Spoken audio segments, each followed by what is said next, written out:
You boys look like a weird heavy metal band. Yes, we are a band. Really? Yeah. So what do you play?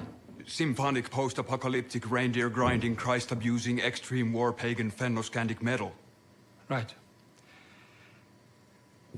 Really interesting.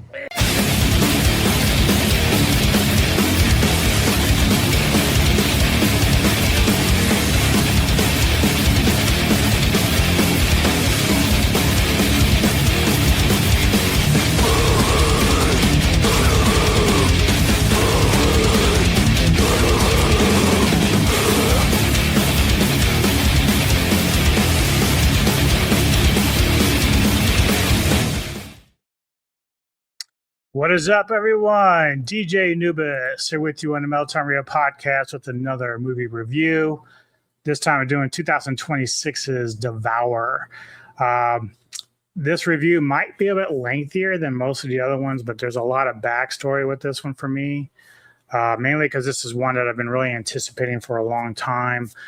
When this film was first kind of put together, probably about 2 or 3 years ago, as it was being crowdfunded and whatnot, it was going under the title The Virginia Bitches at that time, of course, and got changed to Devour. But I'd always been like anticipating seeing this. And then, of course, as you started getting stills, especially with the werewolf look, I was like getting really, really excited for this. And, you know, I'm sure that director Scott Hansen is going to be like, yeah, this guy just keeps bothering me. He just keeps bothering me to see this. Well, you know, obviously I was really excited to see this. So every time I'd see like these random reviews pop up over the last couple of months, I'm like, when is it getting released? So I got the honor to, Scott gave me the honor to screen this film, which much appreciated to you, sir, for that. And it didn't disappoint at all. I've got so much to say on this, and with my ADHD, I may be all over the place, but I'm going to keep it spoiler-free. It's still very new. It hasn't really hit a whole lot of places yet. But I do want to kind of give you an idea of what the movie is about. It's got a lot going on. So far, a lot of the feedback has been very good about it, and I see the reasons why. Let's get, of course, acquainted. Director Scott Hansen, of course, who did Bad Candy from a couple years ago, which is a really great film. If you have not seen that, I think you can find that on Tubi now. If not, it's on Shudder, I believe, as well. But either way, our cast, our main players here, Gus Langley playing Jerry. He's basically the big roadie and longtime vampire, as we find out that, of course, our main group of girls in the truck, in the van, are vampires. But we also have J. Gavin Wild is playing Dylan. He's a new roadie brought on, younger kid. But you might have seen him in a couple of familiar films, you know, The Black Phone and Halloween Kills. Heidi Shepard, this is kind of like going back story for me with, she plays Kate, our lead singer of the Virginia Bitches, which is their band name. But she's also the lead singer of Butcher Babies. And just a backstory on that for me, I first discovered them back around 2011. And at the time, she had another singer, Carla, with her. They were dual female vocalists at the time, but Carla has since left the band, leaving Heidi to carry that load now and just be the front woman for that band. But back then, when she was on social media with Twitter especially, I got a chance to kind of chat with her. Not anything in depth, but just she was communicating. She was very active on social media. And I always kind of found that very cool and intriguing of her, that she would take the time to do that, especially back then. She's probably far more busy now than she ever was in, you know, the early years of Butcher Babies. But it always stuck in my mind that she was, you know, responding to some of my tweets and stuff like that. So I always thought that was really cool of her. So much love to Heidi for that. Great singer, by the way. Very lovely looking, obviously. We also have Caitlin Newberry playing Morgan in this. She's in a film called Death Metal from a couple of years ago. So again, another cool horror film dealing with metal and stuff. Check it out. Chelsea Lesage playing Joe. Alexandra Lucchesi playing Marie. She's also a veteran from Bad Candy. Then we have Jacob Lynn playing the character of Druid. John Wells plays a character, Rip Van Helsing. So we have a Van Helsing in this film. We do have an appearance by Ashley Amberlin in this, and I just did a review with Tony on Night of the Dead, sorority sisters, I believe is the name of the film. So we have a review on that. We did enjoy that. And then also another kind of like cameo by Autumn Reed, who plays the waitress early in the film, and she was also in Bad Candy. So again, even her small role, man, you can tell she's got acting chops, and it's just really a pleasure because I recognize her right off the bat. And it's good stuff. So the plot here for Devour is a struggling all-female metal band called the Virginia Bitches gets ripped off by a concert promoter. On the way to their next show, they come across a young girl who needs help. Seeking help, they come across a group of cannibals headed by an infamous warlock, but get a surprise when they find out the girls have a specific taste for blood. I'm not even sure how accurate that is, just because there is a bunch of that going on, but it's crazy. This is a crazy film, but like I said, the inception initially with the film was called The Virginia Bitches, but then got changed. Now, the other twist here was initially lead singer Alyssa Whiteglues, from formerly of Arch Enemy, now with Dragon Force, apparently just got announced that she's going to be fronting Dragon Force. So that's going to be an interesting take on the metal front.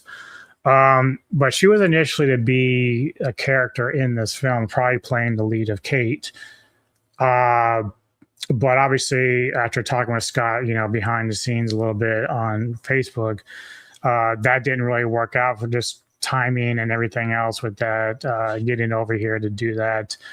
So ended up going with Heidi, who did an amazing job in this, like just amazing job.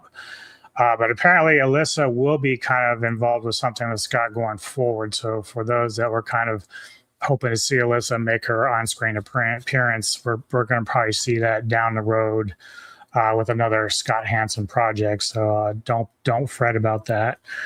One thing about this film is the cinematography is amazing. And the shots are great. I was talking a little bit with Scott while I was watching some of it, and whether or not some of the influences of some of his favorite films come into here, you're going to hear me talk about some of the nostalgia in terms of things that I saw that remind me of other films. And maybe, again, not maybe on purpose, but because subconsciously for myself, of films I love, because I love the horror genre. Excuse me.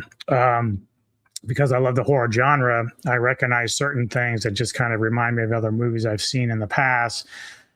Just have been around this earth for 55 years now, so I've seen a lot of shit.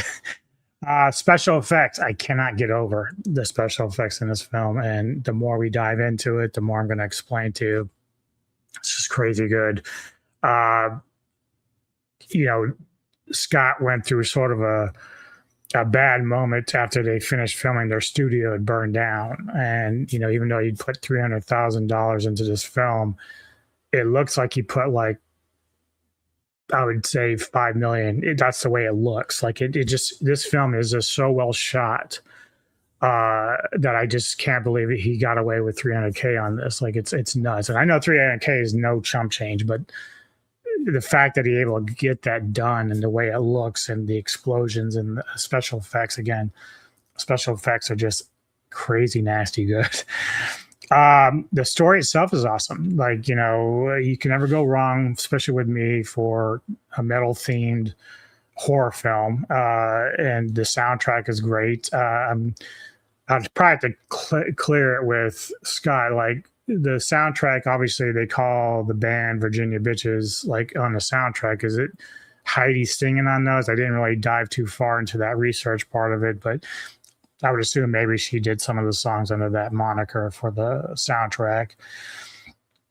A couple of cool quotes that I like that stuck out to me. One is Dylan at one point, because he's kind of like this nerdy newbie guy to the roadie crew, calls them vampires, and they're like, whoa, whoa, whoa, whoa.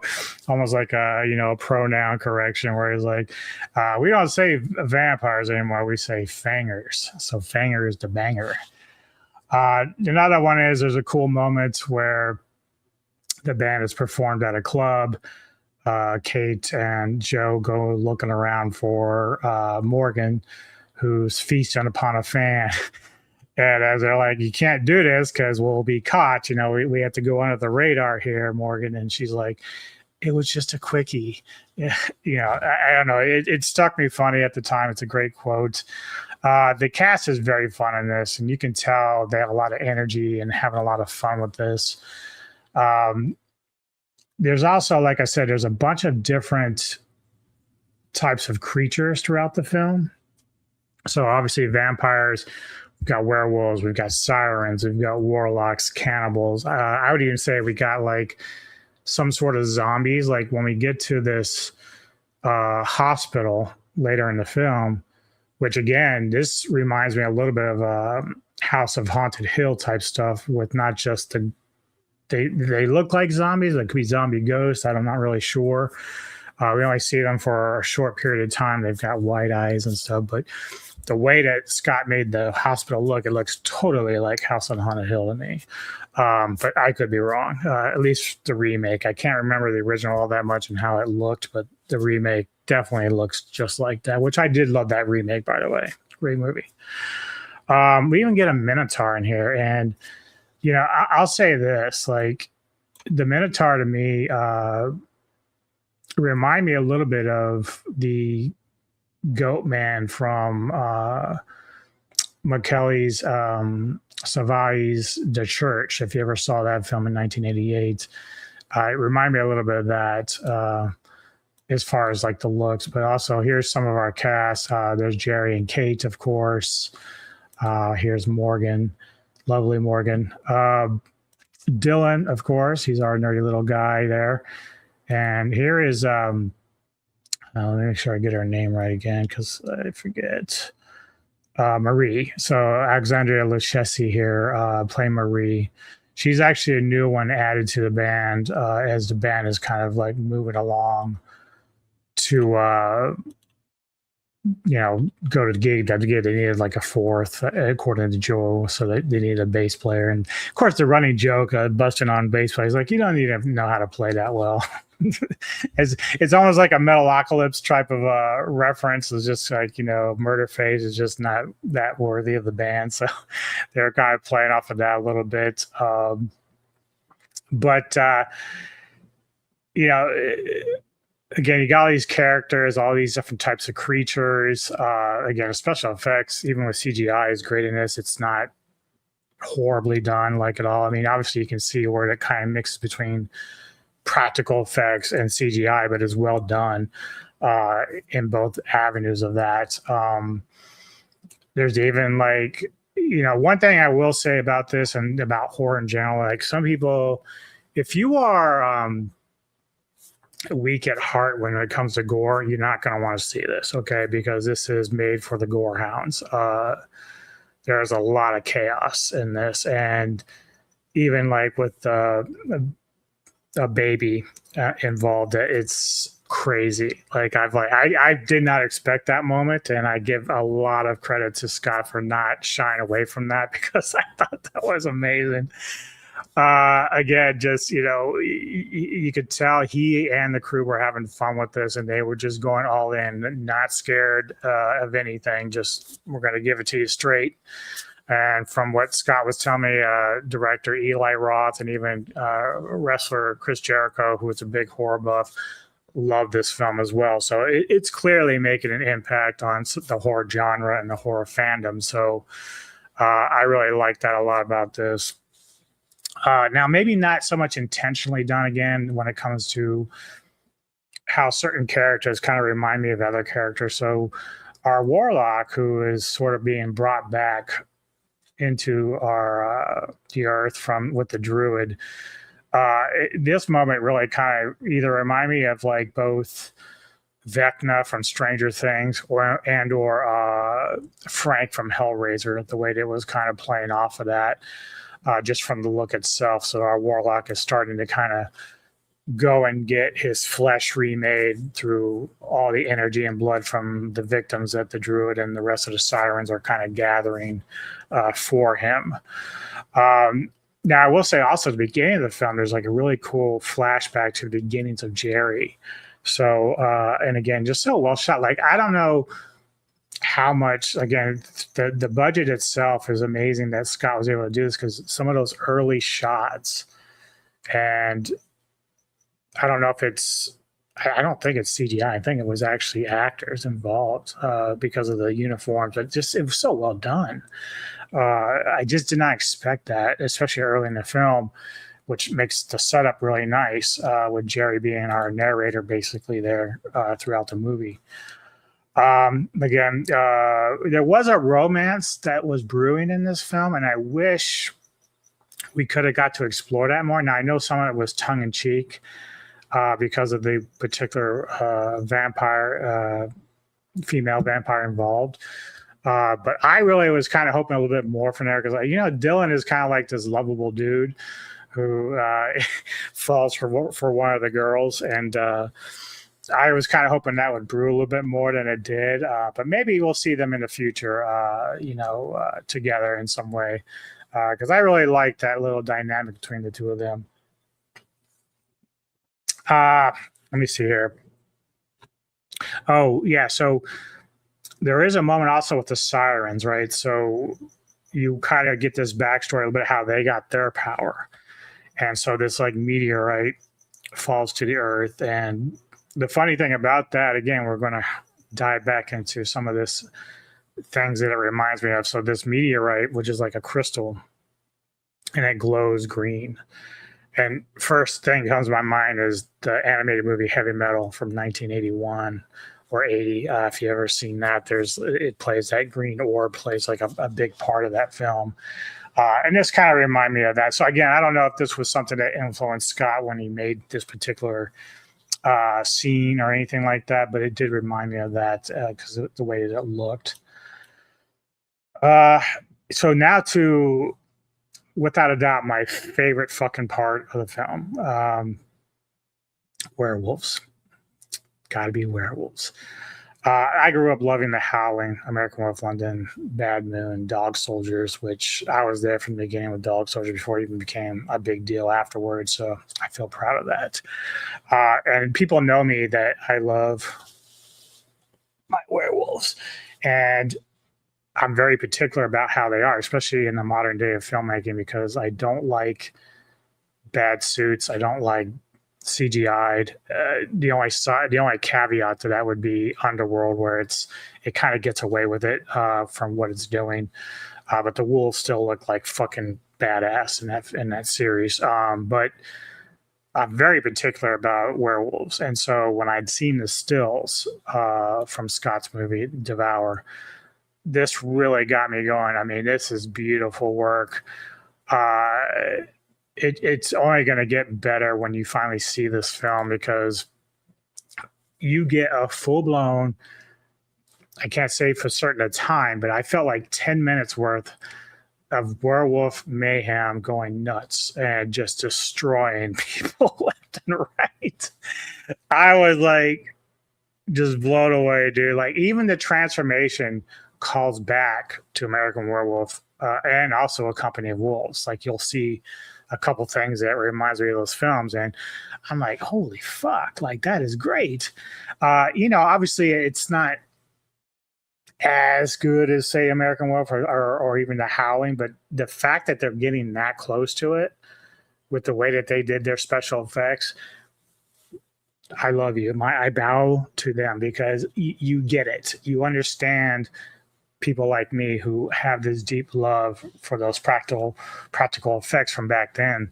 And I've always said, if I ever had a chance to do my own kind of werewolf movie, I'm finding anybody that's like knows how to do that shit, because that's the only way I would go. If I had to spend $300K alone just on that, I would do it, because it's so worth it. And that's what makes this movie even more worth it, because the werewolf itself is insane. And the fact that it has a way of running, and again, I'm not quite sure where the CGI takes in, whereas it's like the person in the suit or whatever, but it's cool watching this werewolf run and like basically throw people around and split them open, crush their skulls. Like it's fucking insane. You even get the werewolf biting their face, and it's great. Again, just total fucking mayhem. and it's just gorgeous to watch on here. Now, again, we have this guy Rip, who's a Van Helsing, and he's coming to, you know, try to clean up and take care of business. His story is a little bit weaker because he's only in it for a little bit, more towards the end.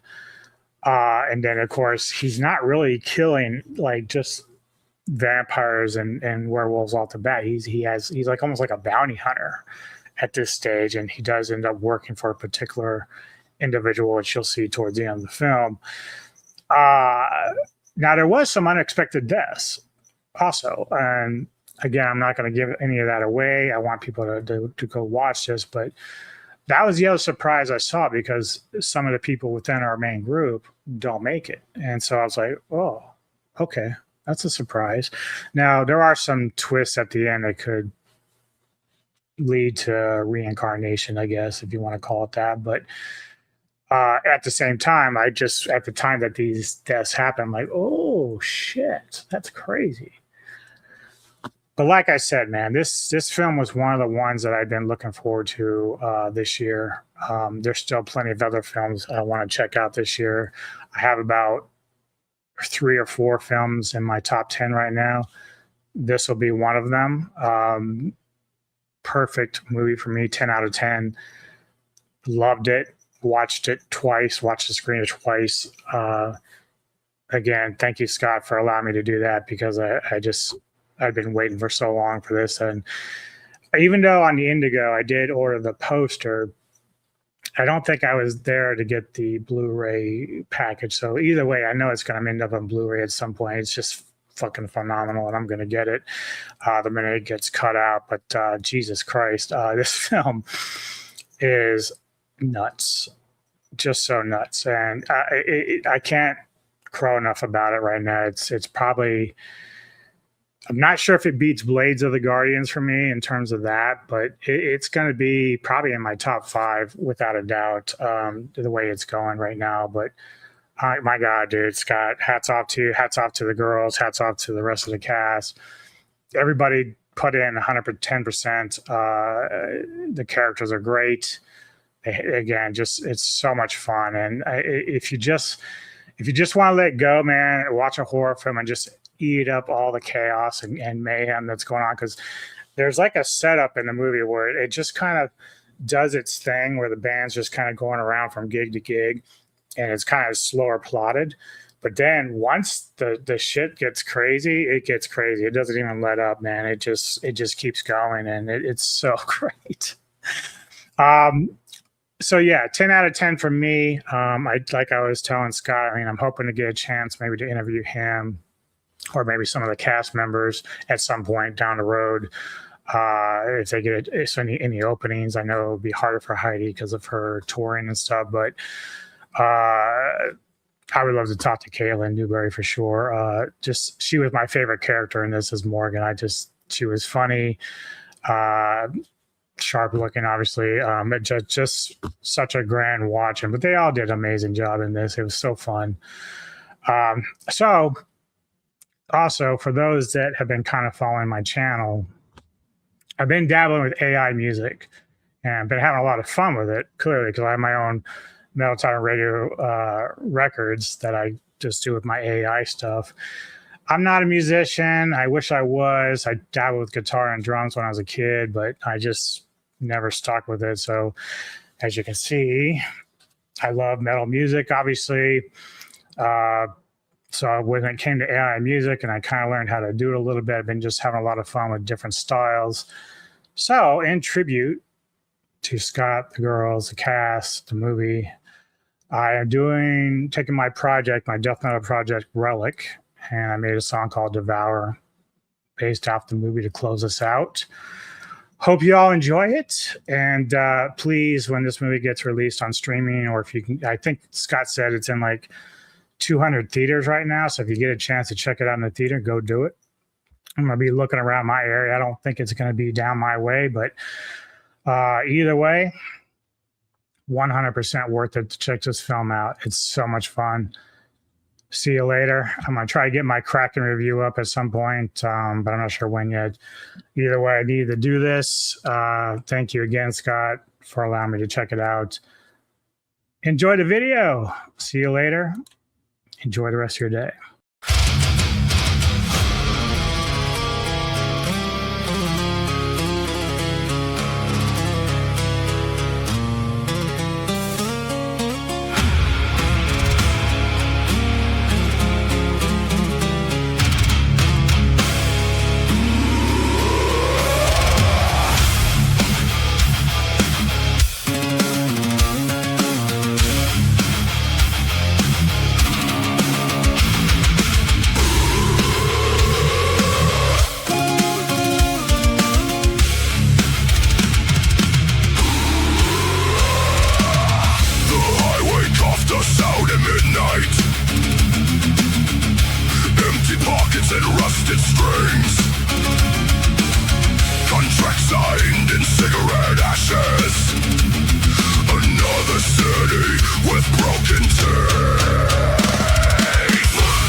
No screaming, no panic in our veins. The warlock saw our smile.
drove toward the next town.